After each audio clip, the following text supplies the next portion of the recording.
दोस्तों जियो financial service की बात करें तो स्टॉक में शानदार तेजी आज बनी हुई है। स्टॉक फाइनली फिर से 300 को क्रॉस कर गया और इसके पीछे वजह ज़बरदस्त वॉल्यूम। यहाँ पे इस लेवल पे बड़े फंड हाउस की जम के खरीदारी हो रही है और नतीजा है कि स्टॉक काफ़ी बेहतर करता हुआ आपको दिखाई देगा।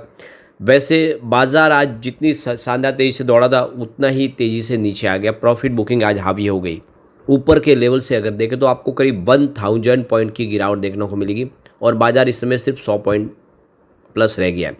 तो क्लियरली देख लो कि कल जो माहौल बना था गिरावट का, उसके बाद में अच्छी खबर निकल कर आई कि इजराइल और ईरान ने सीज फायर कर दिया है और उसने एक माहौल को पॉजिटिव तो बनाया, लेकिन आप देख सकते हो कि उसके बाद में गिरावट फिर से बाजार में दिखाई दे रही है क्योंकि प्रॉफिट बुकिंग भयंकर दिखाई दे रही है। ऐसे में क्या है आगे की संभावना। अब जियो फाइनेंशियल की बात करें तो कंपनी का बिजनेस अब शुरू होने लगा है। कंपनी को रेगुलेटरी अप्रूवल मिल रहे हैं और सारे बिजनेस आने वाले समय बाजार में तहलका मचाने को तैयार है। अब Q1 भी हमारे सामने आने वाला है। क्या संभावना बनेगी Q1 की और बड़े फंड हाउस का रुझान कैसा है, FIDI का निवेश कैसा है स्टॉक के अंदर पिछले कुछ क्वार्टर में, उसको समझने की कोशिश करेंगे इस वीडियो के माध्यम से। लेकिन फ्रेंड्स उससे पहले अगर आप पहली बार हमारे चैनल पे आए तो चैनल को सब्सक्राइब कर दीजिए, एक बेल आइकॉन दबा दीजिए ताकि जब भी नया वीडियो बने पहला नोटिफिकेशन आपको मिले। वीडियो पसंद आए तो लाइक से जरूर कीजिए। चलो फ्रेंड्स वीडियो स्टार्ट करते हैं। मैं हूँ आपका दोस्त SB दवे और हमारे अपने चैनल ऑनलाइन कमाई में आपका बहुत बहुत स्वागत है। सबसे पहले बाजार की बात करें तो BSE सेंसेक्स इस समय 82,012 के स्तर पे आपको दिखाई देगा, जहाँ पे मात्र 115 पॉइंट की तेजी है, यानी 0.14% अपर है BSE सेंसेक्स। जबकि बाजार की जो शुरुआत है काफ़ी अच्छी हुई थी और उसके बाद बाजार लगातार दौड़ा और 83,018 के स्तर पे चला गया इंट्राडे में, और उस लेवल से अगर आप देखेंगे तो करीब 1000 पॉइंट की आपको गिरावट देखने को मिलेगी। तो बाजार ऊपर के लेवल से नीचे आ गया, ज़बरदस्त प्रॉफिट बुकिंग हो गई है। अब निफ्टी फाइनेंशियल सर्विस में तेज़ी अभी भी अच्छी है। 26,748 के स्तर पे आपको निफ्टी फाइनेंशियल सर्विस दिखाई देगा, जहाँ पे 192 पॉइंट की तेज़ी है, यानी 0.72% अपर है निफ्टी फाइनेंशियल सर्विस। और जियो फाइनेंशियल ने तो आज कमाल ही कर दिया। आप देखो कि इस समय 300 के आसपास स्टॉक ट्रेड करता हुआ दिखाई दे रहा है। 2.59% की तेज़ी है। तो अगर आप बाजार इस तरह से जो नीचे आया ऊपर के 1000 पॉइंट, उसकी वजह से 300 के आसपास आया, वरना अभी इसमें और शानदार तेज़ी की आज गुंजाइश दिखाई दे रही है। आज बड़े फंड हाउस का जम के निवेश हो रहा है क्योंकि इंट्राडे में यह 304 तक चला गया था। काफ़ी बेहतर किया इसने और आप देखिए शुरुआत ही अच्छी खासी हुई थी, लेकिन बाजार का साथ नहीं मिला। तो जियो फाइनेंशियल के शेयर में 3% के ऊपर की ज़बरदस्त जंप देखने को मिली और इसके पीछे वजह हाई वॉल्यूम। तो देख सकते हो कि आज के ट्रेडिंग सेशन में अगर आप देखें तो करीब 105.96 लाख शेयर की अदला बदली होती हुई दिखाई देगी। करीब 318.4 करोड़ शेयरों का अमाउंट की अगर आप देखेंगे तो यहाँ पे एक हाथ से दूसरे हाथ जाते हुए दिखाई देंगे, यानी काफ़ी अच्छे वॉल्यूम में काम काज हुआ है। 31 मार्च 2025 के हिसाब से देखें तो इसमें शेयर होल्डिंग पैटर्न में आप देखें तो 47.1% की होल्डिंग प्रमोटर के पास है, 11.7% की होल्डिंग FI और API के पास है और 6.6% की होल्डिंग म्यूचुअल फंड के पास है, जबकि 26.8% की होल्डिंग जनरल पब्लिक के पास है।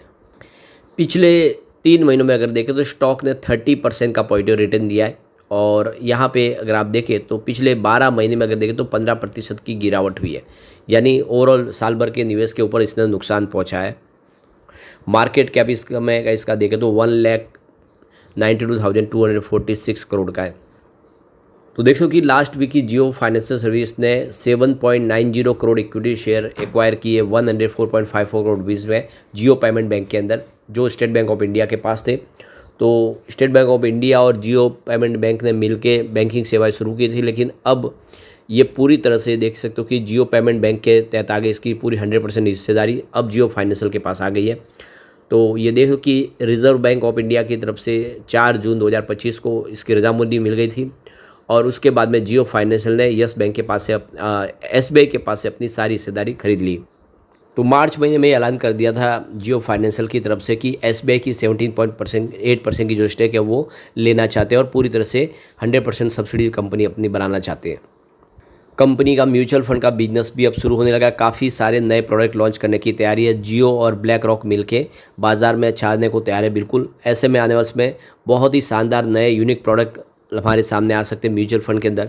यहाँ तक कि आप मान सकते हो कि कंपनी जो जो काम कर रही है वो एक से एक बढ़कर एक है। आपने देखा ही होगा कि इन्होंने गोल्ड में निवेश का सबको मौका दिया, और वो भी सिर्फ मात्र 10 रुपये में, यानी 10 रुपये का अगर आपके पास रकम है तो भी आप गोल्ड में निवेश कर सकते हैं। ये सिर्फ जियो के फाइनेंशियल के माध्यम से पॉसिबल हुआ है। ऐसे ही अब म्यूचुअल फंड में भी बहुत ही कम अमाउंट में निवेश के ऑप्शन दी जा सकती है और काफ़ी अच्छे रिटर्न की संभावना बन जाएगी। तो ये म्यूचुअल फंड का जो बिजनेस है आने वाले इसमें गेम चेंजर साबित हो सकता है जियो फाइनेंशियल के लिए। अब क्वार्टर 4 की अर्निंग की बात करें तो क्योंकि अब क्वार्टर 1 भी हमारे सामने आने वाला है, 5-6 दिन के बाद आप देखें तो ये पूरा महीना अंत होने का जाएगा जून, और हमारे सामने फिर क्वार्टर 1 की तैयारी होगी। तो देख सकते हो कि क्वार्टर 4 में कंपनी का जो देख सकते हो कि यहाँ पे नेट प्रॉफिट था उसमें 2% की रन बेसिस पे वृद्धि देखने को मिली थी, जो 316 करोड़ के आसपास रहा था, जबकि पिछले एक साल पहले ये 311 करोड़ के आसपास था। रिवेन्यू में भी अगर बात करें तो 18% की अर्न बेसिस पे शानदार वृद्धि देखने को मिली थी, जो 493 करोड़ तक पहुंचा, जो पिछले एक साल पहले 418 करोड़ के आसपास था। और आप देखें तो यहाँ पे क्वार्टर बेसिस पे भी अगर आप देखेंगे तो यहाँ पे 13% की वृद्धि यहाँ पे रिवेन्यू में देखने को मिलेगी, और प्रॉफिट आफ्टर टैक्स में 7% की वृद्धि हुई है, यानी साल दर साल के हिसाब से भी बिजनेस काफ़ी अच्छा है।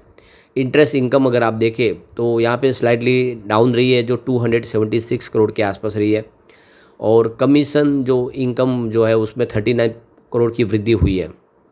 कंपनी के एयूम की बात करें तो वो 10,053 करोड़ के आसपास पहुंचा, जो एक साल पहले मात्र 173 करोड़ के आसपास था। तो कंपनी के एयूम में ज़बरदस्त वृद्धि हुई, यानी एसेट अंडर मैनेजमेंट का जो जंप है वो बता रहा है कि बिजनेस बहुत ज़बरदस्त तेज़ी से बढ़ रहा है।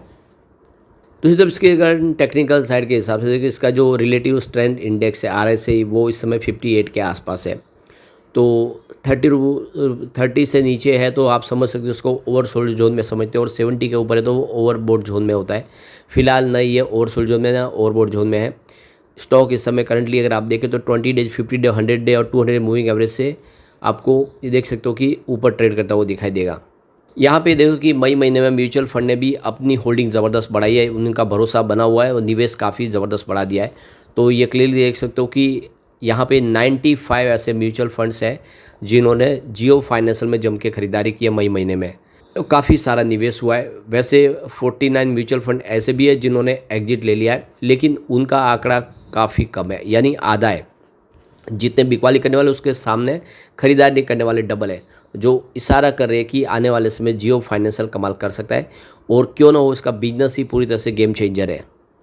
अगर मैं इसके शेयर होल्डिंग की बात करें तो देखिए मार्च 2024 में प्रमोटर की होल्डिंग 47.1% के आसपास थी, जो मार्च 25 में भी देख सकते हो कि अनचेंज है 47.1% के आसपास।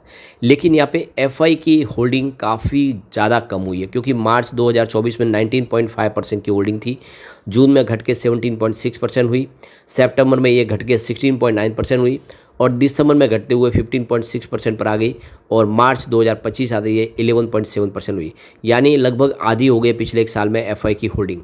डीआई की बात करें तो यहाँ पे 12.7% की होल्डिंग थी मार्च में, जून में घट के 12% पर आ गई, सितंबर में ये 11.6% हो गई, लेकिन दिसंबर में फिर से होल्डिंग बढ़ी है डीआई की और वो 12.6% में पहुंच गई है, यानी डीआई ने अपने इन्वेस्टमेंट को बढ़ा दिया है, और मार्च 2025 में डीआई की होल्डिंग बढ़ के 14.4% तक पहुंच गए। यानी पिछले एक साल में देखें तो इंडिया के जो बड़े फंड हाउस हैं उन्होंने अपने इन्वेस्टमेंट को बढ़ा दिया है, जबकि यहाँ पे एफआई ने इन्वेस्टमेंट को घटाया है। तो इंडिया के जो फंड हाउस है वो पूरा भरोसा कर रहे हैं। जनरल पब्लिक की बात करूँ, उनकी 20.7% की होल्डिंग थी मार्च 2024 में, जो इस समय बढ़ते हुए 26.8% के आसपास है। जनरल पब्लिक और डीआई दोनों ने निवेश को बढ़ाया। ये सारा है कि आने वाले समय जियो फाइनेंशियल कमाल कर सकता है, लेकिन फ्रेंड्स कोई भी इन्वेस्टमेंट करने से पहले अपने फाइनेंशियल एडवाइजर से एडवाइस ले लें या अपना खुद का रिसर्च करें, क्योंकि मैंने वीडियो आपके एजुकेशनल पर्पज़ के लिए ही बनाया। वीडियो पसंद आए तो लाइक शेयर जरूर कीजिए और चैनल को सब्सक्राइब कर दीजिए। Thank you friends.